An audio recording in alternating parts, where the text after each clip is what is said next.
Senac abre mais de 300 vagas para cursos natalinos. Quilombolas e indígenas baianos lutam por acesso a direitos.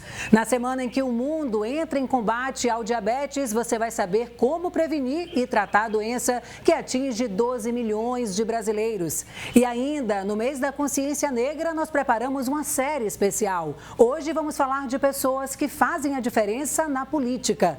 Tudo isso e muito mais a partir de agora, aqui no nosso Alba Notícias.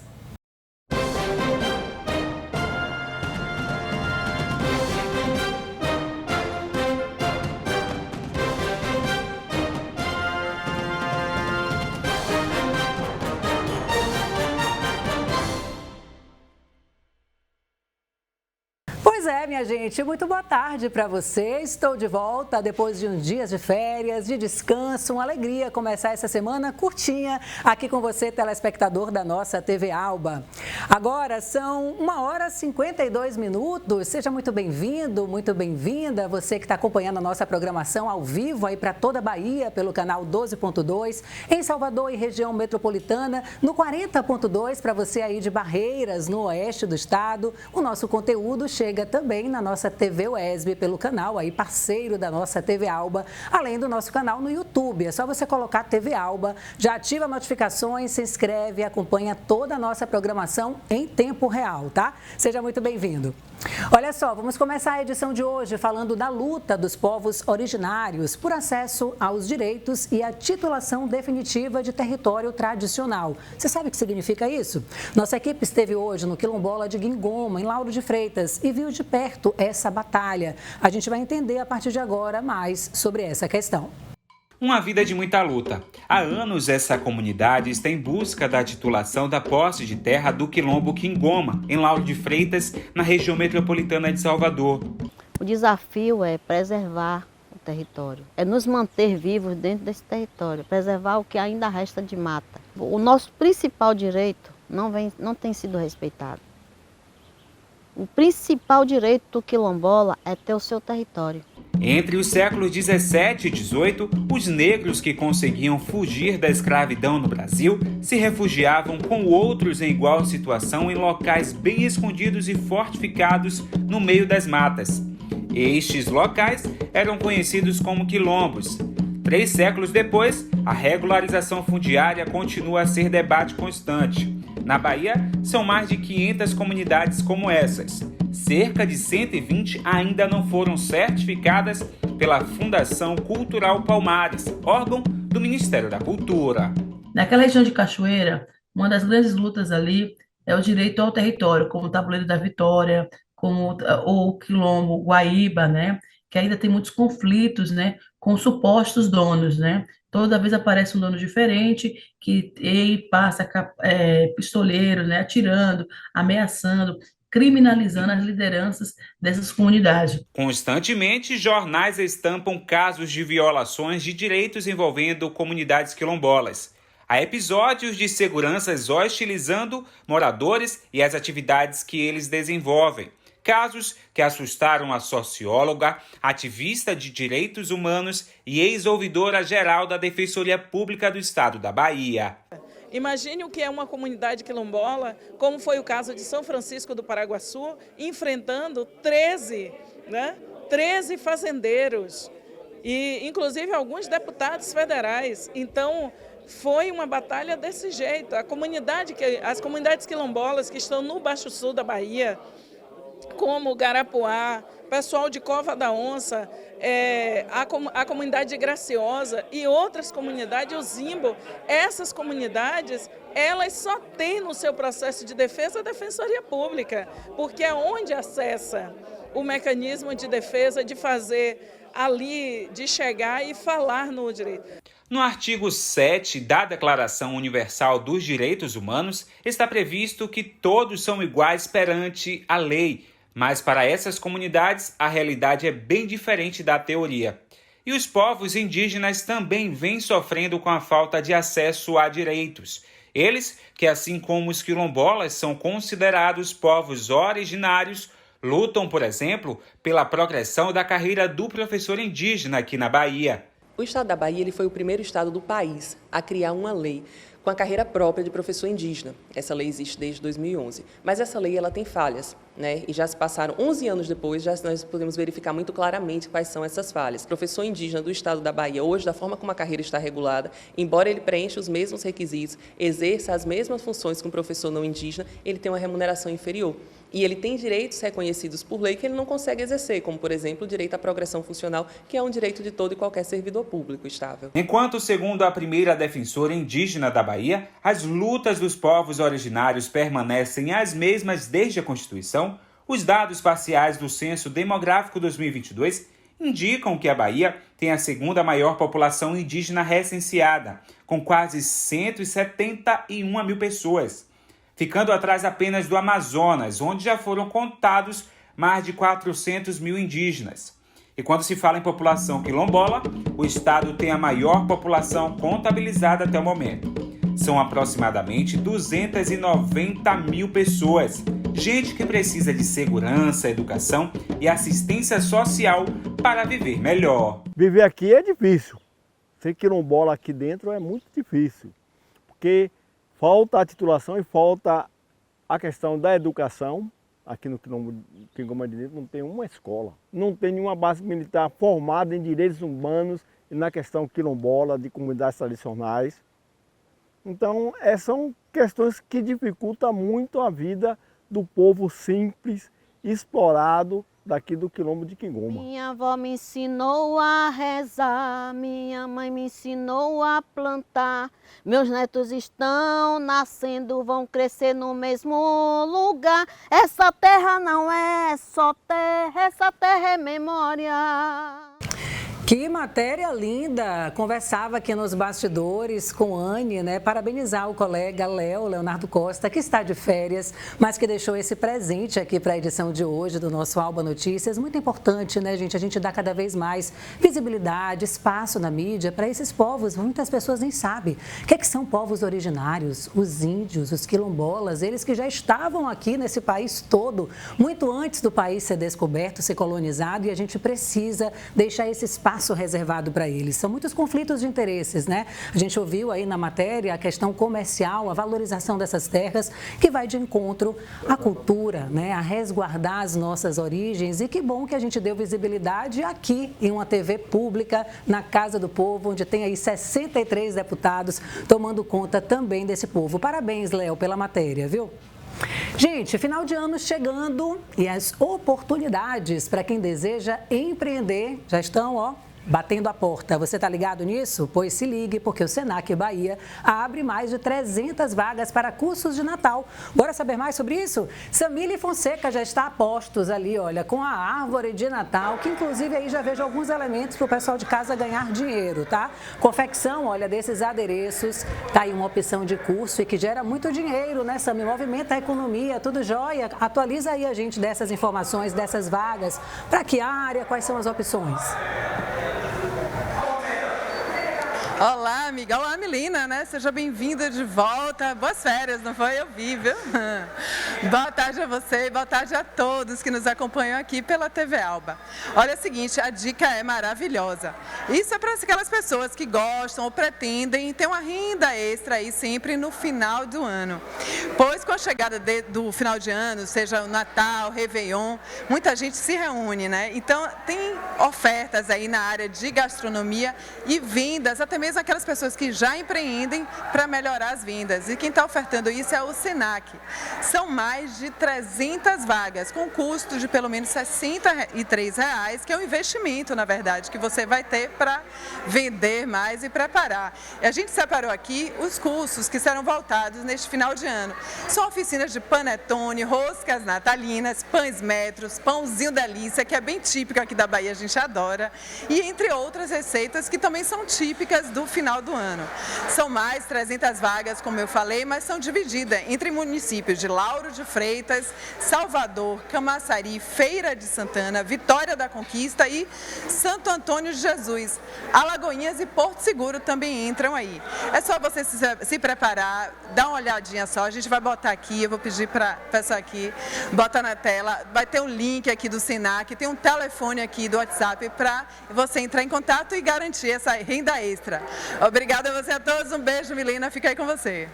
Obrigada, Sami, pelas informações. Fica aí essa opção, né? Dicas para você, gastronomia, né? Essa área aí realmente fica bem incrementada no final do ano. São muitas receitas, o pessoal encomenda a ceia, os pãezinhos delícia que fazem parte ali também do nosso banquete de Natal. Tá aí essa opção para você, mais de 300 vagas. Gente, vamos mudar um pouquinho de assunto para falar do seguinte. Essa semana, né, a gente tem aí o Dia Mundial em combate ao diabetes e é celebrado por diversos especialistas com relação a um alerta, né, para a importância de prevenir e também de controlar essa doença através da alimentação e da prática regular de exercícios físicos. Como é que está o seu dia a dia, hein? Nesse equilíbrio, né, da alimentação e da prática da atividade física. Olha só, em cada 100 pessoas no mundo, 8 delas são diabéticas. A população mundial convive aí com um diagnóstico e estimado aí de pelo menos 387 milhões de pessoas com esse problema. Olha só quem está com a gente hoje, a Tâmara Ferreira. Tudo bom, Tâmara? Seja bem-vindo. Tudo bem. Bem-vinda, para a gente falar de um tema que é tão importante, que às vezes é banalizado pela sociedade, né? A gente faz aquele exame de sangue, o check-up, e às vezes verifica que o açúcar está alto. É diabetes? Explica, vamos começar logo sobre esse tema, né? O que é a diabetes e se esse exame que diz que o açúcar da gente está alto já é um sinal? Olá, muito boa tarde, né, a todos que estão nos assistindo. Boa tarde, Milena. É o seguinte, na verdade, quem vai dar esse diagnóstico, na verdade, é o médico, né? Mas, por exemplo, se a sua glicemia, né, estiver até 99, isso é o ideal. Se ela já estiver acima de 100, Milena, juntamente com alguns outros exames, é necessário que o médico avalie, né, se o exame der acima de 100, aí ele vai pedir um outro exame chamado, né, o teste de tolerância à glicose, para reafirmar, né, para afirmar se realmente ele está com diabetes ou não. Então a gente tem alguns parâmetros aí, os quais são utilizados para que o médico possa dizer que sim, você é diabética ou não. Além do diabetes tipo 2, a gente tem o diabético tipo 1, que na verdade é muitas vezes genética, uma doença autoimune, na verdade. E também tem o diabetes gestacional, que a gestante muitas vezes pode apresentar durante a gestação um aumento dessa glicemia, que pode se permanecer ou não após o término dessa gestação. Tem sintomas, Tâmara, que a gente sente ou é silencioso? Ou, por exemplo, você pode ter muita vontade de fazer xixi, você pode ter muita fome, você pode suar muito, né? Então, esses são alguns dos sintomas, ou então visão turva. Esses são alguns dos sintomas, os quais, se você estiver sentindo que esses sintomas estão aparecendo muitas vezes, né, está tendo muita ocorrência, né? Aí é interessante, Milena, procurar um médico clínico ou um endocrinologista. Bora falar sobre a alimentação. Eu falei da questão do exercício físico e de uma boa alimentação para evitar a diabetes. Qual é o caminho, quais são as dicas que você dá quando o paciente chega no seu consultório? Vamos lá. De uma forma geral, o que a gente precisa evitar é o consumo excessivo de alimentos, por exemplo, ricos em açúcar, tá? Então, por exemplo, pão branco é aquele bolinho de todo dia com a farinha de trigo branca, né, cheio de açúcar. É aquele biscoitinho, né, que a gente come inofensivamente. Então, o consumo excessivo desses alimentos pode contribuir para que o açúcar do sangue aumente. Uma outra coisa também, por exemplo, se a gente consumir, Milena, muitos alimentos, por exemplo, que no ingrediente lá tem frutose, tem maltodextrina, né? Que às vezes são nome de açúcar, só que esse nome disfarçado, é um nome... Exatamente. Não sabe. Aquele alimento também é um alimento rico em açúcar, tá? A falta de atividade física, Milena, também contribui para que a gente possa, a longo prazo, né, ter o diabetes. Deixa eu tirar uma dúvida com você que muitas pessoas falam e poucas pessoas conhecem sobre o índice glicêmico de determinados alimentos. Aí você falou do pão, mas tem gente que não come pão, eu como tapioca, mas que a tapioca tem um índice glicêmico altíssimo. Qual a relação dessa questão do índice glicêmico com a diabetes, com a formação do açúcar de qualquer jeito no nosso organismo? Vamos lá. Todos os alimentos, tá? Eles vão aumentar o açúcar do sangue de uma forma mais rápida ou uma forma mais lenta. O índice glicêmico, na verdade, ele vai medir qual é a velocidade com que esse açúcar do sangue aumenta, a depender do que você consome. Então, por exemplo, uma banana, quando a banana está madura, ela tem um índice glicêmico muitas vezes, ou seja, aumenta o açúcar do sangue mais rápido do que uma banana de vez ou uma banana verde. Mas a banana, ela tem um índice glicêmico mais alto, por exemplo, do que uma goiaba, do que um caju, que muitas vezes as pessoas não valorizam, né? Acha que caju, por exemplo, é só parosca, mas não é só parosca. A gente pode consumir também no café da manhã, né? Então, Milena, por exemplo, caju, goiaba, kiwi, abacate, tangerina. De preferência, né, a gente comer aquele bagaço da tangerina, eles contribuem para aumentar de forma lenta o açúcar do sangue. Então, esses alimentos a gente precisa consumir sim, Milena. Já, por exemplo, o suco da laranja tem um índice glicêmico alto, aumenta o açúcar do sangue rapidão e dessa forma vai contribuir para seu açúcar do sangue aumentar a gordura corporal e não estabilizar, não controlar esse açúcar. Da mesma forma que manga, mamão, são frutas de alto índice glicêmico. Não é para deixar de consumi-las, mas se a gente quiser consumir, Milena, o interessante é sempre acompanhar essas frutas com aveia, linhaça, fibra, né? chia, ou então, por exemplo, proteína. Por exemplo, comer um iogurte com essas frutas.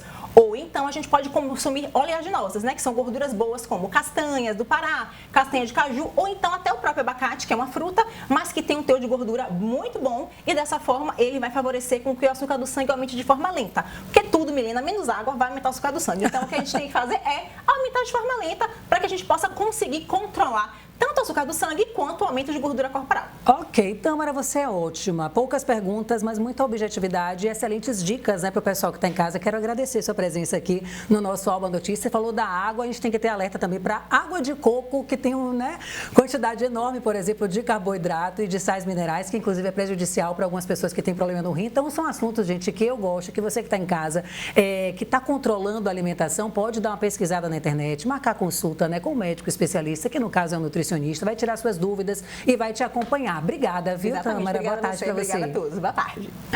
Gente, o Dia do Servidor Público é comemorado todos os anos no mês de outubro. Mas olha só, esse ano, devido ao pleito eleitoral, a data foi transferida para o dia 11 de novembro. E não passou despercebido não, tá? Os representantes do Clube da Salba promoveram um momento de confraternização entre os funcionários aqui da Casa do Povo. Vamos ver como foi. Foi uma longa tarde de lazer proporcionada pela direção do Clube da Salba, a Associação dos Servidores Públicos da Alba.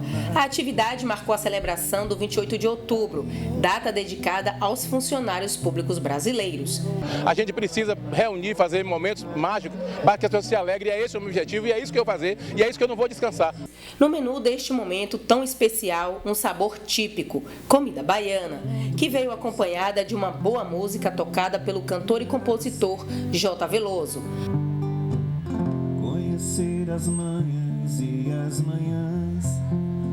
O artista fez questão de homenagear a grande cantora e amiga Gal Costa. Vamos lembrar da Gal Costa, né, se foi agora, e fazer uma canção aos nossos servidores e homenageando a Gal. Viu, uma música popular brasileira. Agora eu era o herói e o meu cavalo só falava inglês. A noiva do cowboy era você além das outras três. Para os servidores, o momento foi de festejar e descontrair com os amigos, já que no dia a dia é só trabalho. É uma oportunidade dos nossos servidores estarmos em um momento de descontração, de entretenimento, junto com os nossos colaboradores lá da Assembleia. Um momento ímpar. Gosto de estar aqui, o ambiente é gostoso e esse momento é prazeroso, amo. Muito bom, parabéns, Rafael, pela festa que valoriza o servidor. Assim a gente vai para um breve intervalo, tá? A seguir a gente tem a nossa série especial sobre o Novembro Negro e a militância preta aqui na Bahia. E tem também uma entrevista com o deputado Euris Ribeiro, eleito para a próxima legislatura aqui na Casa do Povo. Não sai daí não, a gente volta já já.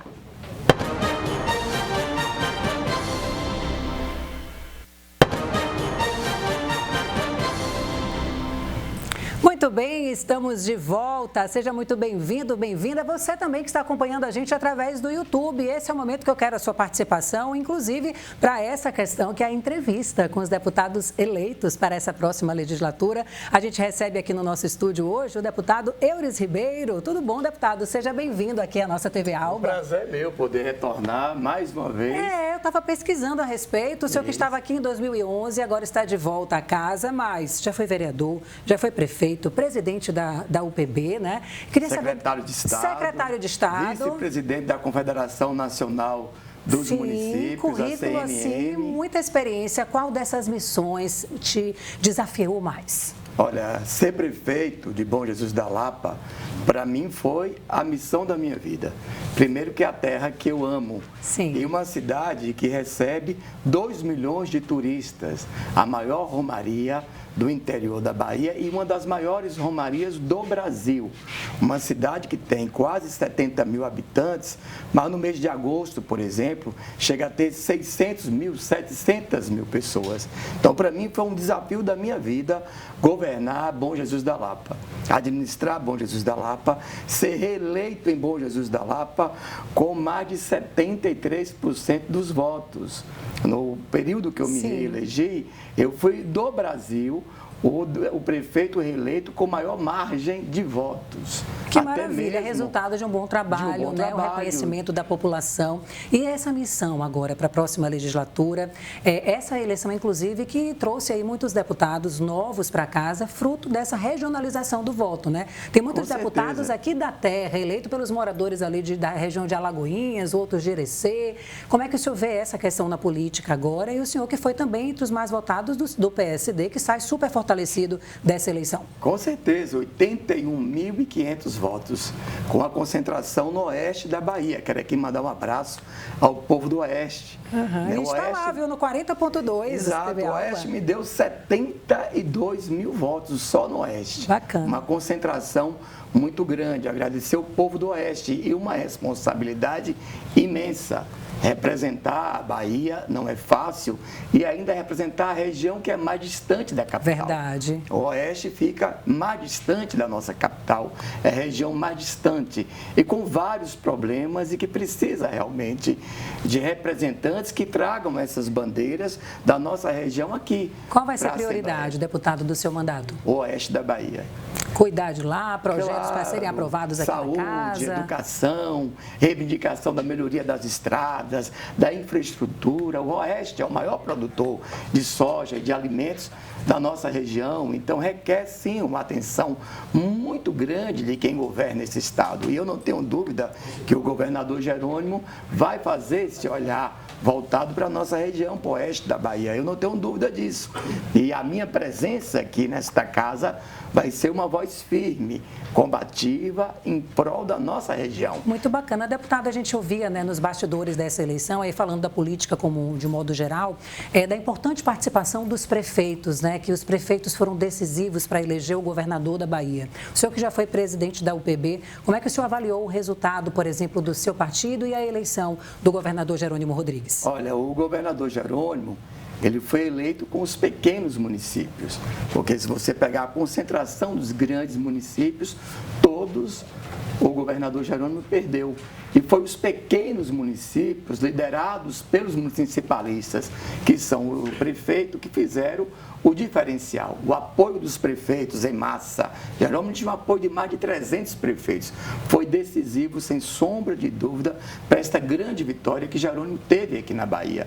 E, como você mesmo disse, sua observação está corretíssima. Os prefeitos foram importantes. E olha os pequenos municípios. Que bacana. Os pequenos municípios, nessa eleição, mostraram o diferencial da força do voto popular no nosso estado da Bahia. Essa que é a grande releitura. Significa que estão contentes, né, com o resultado e que queriam continuidade. Deixa eu agradecer sua presença, te desejar um excelente mandato aqui na casa. Conte com a TV Alba, a gente fala aqui que é uma extensão do gabinete. Então, vai fazer uma sessão ordinária, convida a gente, vai fazer algum evento, pode convidar a cobertura, estamos às ordens. Dar visibilidade ao trabalho dos deputados é a nossa missão aqui dentro. Fico muito feliz, muito obrigado pela atenção. Vou voltar mais vezes aqui, com Estamos certeza. às ordens, obrigada. Sempre fui assíduo dessa TV. Desde quando deixei de ser deputado, continuei acompanhando os trabalhos de vocês. Parabéns, é um grande vínculo de comunicação desta casa para com a sociedade baiana. Muito bem, obrigada, Parabéns deputado. a vocês. Boa tarde, tá? Boa tarde. Vamos lá, gente, olha só, o número de deputados pretos e pardos aumentou 8,94% nas últimas eleições. Mas olha, o resultado ainda é menor do que o esperado. Nesse último pleito, uma emenda constitucional estabeleceu incentivos a candidaturas de negros e de mulheres. Mas o cenário político brasileiro continua distante da representatividade que precisa ter. Vamos acompanhar na matéria. Mais de 50% da população brasileira se identifica como preta ou parda, segundo o IBGE. Mas o Congresso Nacional ainda está longe de representar essa proporção da sociedade. Nessas eleições, o registro de candidaturas negras aumentou 36% em relação a 2018, mas a quantidade de pretos e pardos eleitos cresceu pouco mais de 8%. Na Câmara, a partir do ano que vem, dos 513 deputados, 134 são negros, 26% das cadeiras. Já os deputados brancos são 379, 74%. No Senado, das 27 vagas disputadas nessas eleições, 6 ficaram com negros, o que representa 22% do total.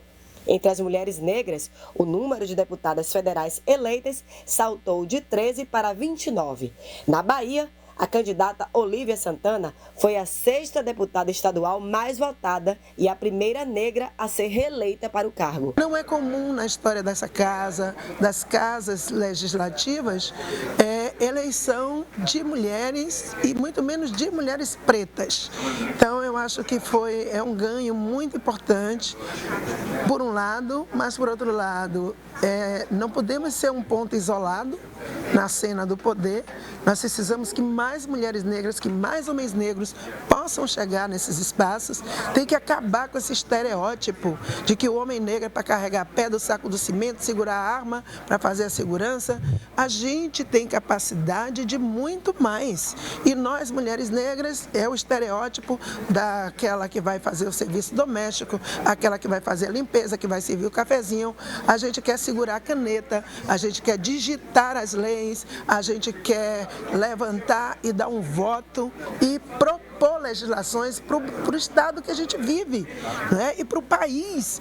No Senado Federal, autodeclarados pretos e pardos agora representam 24% das cadeiras. O aumento é considerável, mas ainda está distante do perfil da população brasileira. O especialista político Clóvis Oliveira fala sobre os motivos que levam os eleitores a votarem ou não em candidatos negros.